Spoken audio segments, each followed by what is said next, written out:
Welcome to Java Forum. Now we are going to see how to set the deployment name in CentOS Trim 8 operating system. So in software development lifecycle, there are many phases in development like development, testing and production. Okay, so developers will be using different types of environment during these phases. So development separate environment will be there, for testing or staging separate environment will be there.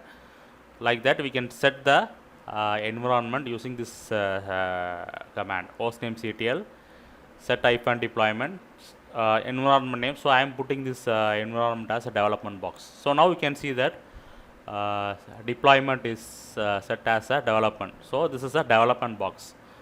So also you can reset or clear the deployment. So this is the command used to clear the deployment name. You can see that deployment name is got cleared.